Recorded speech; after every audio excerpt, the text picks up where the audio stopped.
Doctor ਰਾਜਨ ਜੀ ਦਾ ਜਿਗਰ ਨਵਾਂ ਪਵਾਓ ਤੇ ਠੀਕ ਹੋ ਜਾ ਸੀ ਗਿਆ। ਅਸੀਂ ਇਹਦੀ ਜ਼ਿੰਦਗੀ ਬਣਾਉਣਾ ਚਾਹੁੰਦੇ ਹਾਂ ਜੀ। ਸਾਡੇ ਇਸ ਤੋਂ ਬਾਅਦ ਕੋਈ ਸਹਾਰਾ ਨਹੀਂ ਜੀ। ਮੇਰਾ ਛੋਟਾ ਜਿਹਾ ਬੱਚਾ ਹੈ ਜੀ।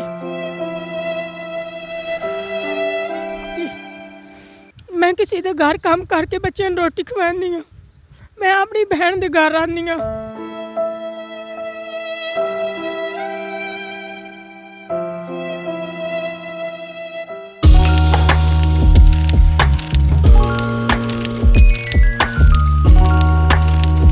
अस्सलाम वालेकुम वरहमतुल्लाहि वबरकातुहू। नाजरीन, मेरा नाम है सलीम कैस ते तुसी वेखदे पे हो हैलो पाकिस्तान। नाजरीन, अज मैं मौजूद हाँ जनाब एक मेरे नाल तुसी वेख रहे हो बजुर्ग हैं। इस टाइम ये जनाब एक बीमारी दे विच मुबतला है, लेकिन बीमारी तो पहले बहुत अच्छा कारोबार, घर बार, बीवी बच्चे, बहुत अच्छी ज़िंदगी गुजार रहे हैं। शाहाना लाइफ स्टाइल है इन्हां दा जनाब।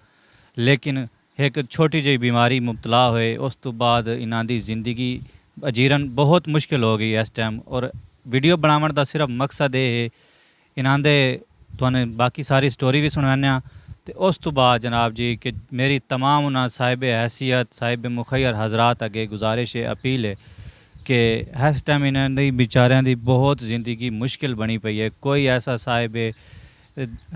साहिब हैसियत शख्स दर्द दिल रखने वाला इन्हां दी मदद करे और जनाब इन्हां दी बीमारी इन्हां दा इलाज करावे। इन्हां दा इलाज चल भी रहा है इस टाइम, शौकत खाने दे विच दवाई शवाई लै रहे हैं तो कोई ज़्यादा फ़र्क नहीं पै रहा। तो मज़ीद मालूमात लैना इन्हां दी साथ साढ़े कोल बैठे जनाब बेगम साहिबा इन्हां दियां इन्हां दी बीवी ते चाचे होरें कोलों। अस्सलाम वालेकुम चाचा, क्या हाल है? ठीक हो? सलाम जी। चाचा क्या नाम है तुहाडा? मोहम्मद अशरफ। मोहम्मद अशरफ। तो चाचा तुहानू केड़ी बीमारी है जी? मेरे जी डॉक्टर हूँ दस रहे पहले जरकान काला दसिया ने, उस तो बाद फिर पेट में पानी दसिया ने। अच्छा, काले यरकान तो काम शुरू होया बाद पेट च पानी पै गया। इस टाइम हुण तुसी केड़े बीमारी दे स्टेज ते हो जी? जनाब हूँ कह दिया जिगर खत्म हो गया। अच्छा, कैंसर हो गई है?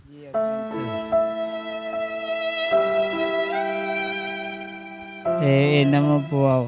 अच्छा, यानी कि डॉक्टर आख रहे हैं जिगर नवा पवाओ, जिगर ट्रांसप्लांट हो सी बात तुसी ठीक हो वैसो? जी हाँ।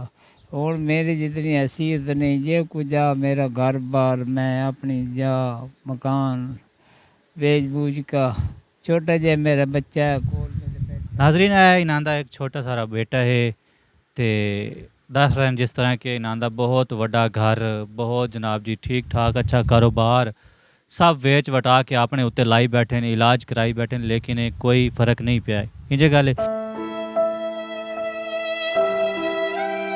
ते जेड़े नाल बैठे ने कौन हैं जी तुहाडे, क्या लगदे? बीवी है जी। बीवी है जी। अस्सलाम वालेकुम जी। अस्सलाम वालेकुम जी, क्या हाल है? ठीक हो? जी ठीक ठाक। तुहाडे शोहर नू केड़ी बीमारी है जी? ਉਸਨੂੰ ਜੀ ਕੈਂਸਰ ਦੀ ਬਿਮਾਰੀ ਹੈ। ਅਸੀਂ अच्छा, क्या आदे डॉक्टर? ਡਾਕਟਰ ਰਾਜਨ ਜੀ ਦਾ ਜਿਗਰ ਨਵਾਂ ਪਵਾਓ ਤੇ ਠੀਕ ਹੋ ਜਾ ਸੀ ਗਿਆ। ਅਸੀਂ ਇਹਦੀ ਜ਼ਿੰਦਗੀ ਬਣਾਉਣਾ ਚਾਹੁੰਦੇ ਹਾਂ ਜੀ। ਸਾਡੇ ਇਸ ਤੋਂ ਬਾਅਦ ਕੋਈ ਸਹਾਰਾ ਨਹੀਂ ਜੀ। ਮੇਰਾ ਛੋਟਾ ਜਿਹਾ ਬੱਚਾ ਹੈ ਜੀ। ਮੈਂ ਕਿਸੇ ਦੇ ਘਰ ਕੰਮ ਕਰਕੇ ਬੱਚਿਆਂ ਨੂੰ ਰੋਟੀ ਖਵਾਉਂਦੀ ਹਾਂ। ਮੈਂ ਆਪਣੀ ਭੈਣ ਦੇ ਘਰ ਆਉਂਦੀ ਹਾਂ।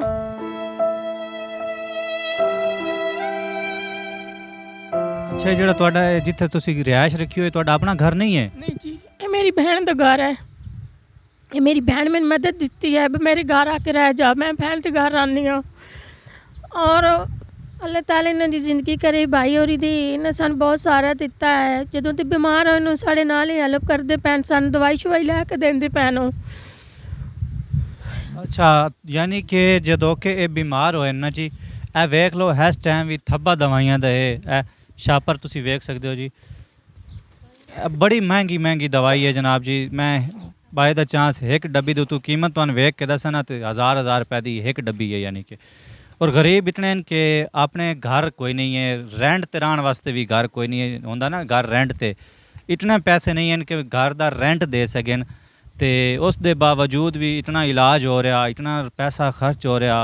ये सिर्फ तुसी मैं जै साहिब मुखैर हजरात तावन कर रहे हैं और जनाब जी ये सारा इन्हां दा सिस्टम चल रहा। इस तो इलावा कि हुण इस टाइम डॉक्टरां ने आख्या कि जिगर ट्रांसप्लांट हो सी ते वाते ठीक हो सकते हैं। तो हुण तुहाडे अगे अपील साडी गुजारिश ये है कि इन्हां दा कोई भी साहिब हैसियत कोई ऐसा दर्द दिल रखने वाला बंदा कि जेड़ा ये कर सकदा ਕੋਈ ਥੋੜੀ ਬਹੁਤ ਇਹਨਾਂ ਦੀ ਹੈਲਪ ਕਰ ਦੇਵੇ। ਕਤਰੇ ਕਤਰੇ ਨਾਲ ਦਰਿਆ ਬਣਦਾ। ਜਿਤਨੇ ਭਰਾ ਵੇਖਦੇ ਪਏ ਹੋ ਵੀਡੀਓ ਜਾਂ ਜੋ ਵੀ ਮੇਰੇ ਇਦਾਰੇ ਵਾਲੇ ਵੀਡੀਓ ਵੇਖ ਰਹੇ ਹਨ, ਸਾਹਿਬ हैसियत ਸਾਹਿਬ ਮੁਖੱਯਰ ਹਜ਼ਰਾਤ ਜਿਤਨੇ ਵੀ ਹਨ, ਉਹਨਾਂ ਦੇ ਅੱਗੇ ਗੁਜ਼ਾਰਿਸ਼ ਹੈ, ਅਪੀਲ ਹੈ ਕਿ ਇਹਨਾਂ ਦੇ ਇਲਾਜ ਵਾਸਤੇ ਜਿਤਨਾ ਹੋ ਸਕੇ, ਥੋੜਾ ਹੋਵੇ ਬਾਲ ਹੋਵੇ, ਤੁਸੀਂ ਇਹਨਾਂ ਨੂੰ ਡੋਨੇਸ਼ਨ ਕਰੋ। ਆਪਣੇ ਜਨਾਬ ਜੀ ਮਾਲ ਦੇ ਵਿੱਚੋਂ ਇਹਨਾਂ ਨੂੰ ਕੁਝ ਮਾਲ ਤਕਸੀਮ ਕਰੋ, ਜਿਸ ਤਰ੍ਹਾਂ ਤੁਹਾਨੂੰ ਮੁਨਾਸਿਬ ਲੱਗਦਾ। ਅਗਰ ਇਲਾਜ ਕਰਾ ਸਕਦੇ ਹੋ, ਦਵਾਈਆਂ ਦਾ ਖਰਚਾ ਚਾਹ ਸਕਦੇ ਹੋ, ਤਾਂ ਉਸ ਤੋਂ ਇਲਾਵਾ ਹੋਰ ਕੋਈ ਤੁਸੀਂ ਐਸੀ ਮਾਲੀ ਮਦਦ ਕਰ ਸਕੋ। ਤੇ ਚਾਚਾ, ਇਸ ਤੋਂ ਬਾਅਦ ਇਹ ਦੱਸਿਆ ਹੈ ਕਿ ਤੁਸੀਂ ਹੁਣ ਇਸ ਟਾਈਮ ਆਪਣੇ ਆਪ ਦੇ ਵਿੱਚ ਕੀ ਫੀਲ ਕਰਾਂਦੇ ਹੋ? ਕਿ ਬੱਚਾ ਬਿਲਕੁਲ ਮੈਂ ਖਤਮ ਹੋਇਆ। ਅਗਰ ਤੁਹਾਨੂੰ ਕੋਈ ਬੰਦਾ ਜਿਗਰ ਟ੍ਰਾਂਸਪਲਾਂਟ ਤੁਹਾਡਾ ਕਰਾ ਦਿੰਦਾ ਤੇ ਤੁਸੀਂ ਉਸ ਤੇ ਖੁਸ਼ ਹੋ? ਜੀ ਬੜੀ ਮਿਹਰਬਾਨੀ, ਅੱਲਾਹ ਪਾਕ ਉਹਨੂੰ ਸੁਖ ਦੇਵੇ ਤੇ ਬੱਚਿਆਂ ਦੀ ਜ਼ਿੰਦਗੀ ਕਰੇ। ਮਿਹਰਬਾਨੀ ਦੀ ਮੈਂ ਆਪਣੇ ਬੱਚਿਆਂ ਨੂੰ ਠੀਕ ਹੋ ਪਾ ਰੋਟੀ ਕਮਾ ਕੇ ਦੇਵਾਂ। बिल्कुल जी।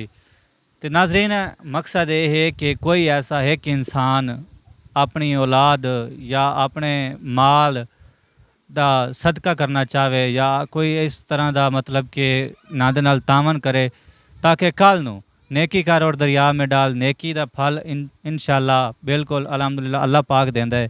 ਨੇਕੀ ਦਾ ਫਲ ਤੁਹਾਨੂੰ ਮਿਲੇਗਾ।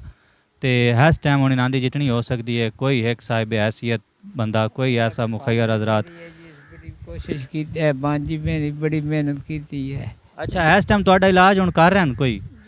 ਜੀ ਟੋਟਲ ਖਰਚਾ ਕੌਣ ਚਾਹ ਰਿਹਾ? ਇਹ ਮੇਰੀ ਬਾਂਜੀ ਚਾਹ ਰਹੀ ਹੈ। ਅੱਛਾ, ਤੁਹਾਡੀ ਭਾਂਜੀ ਹਨ?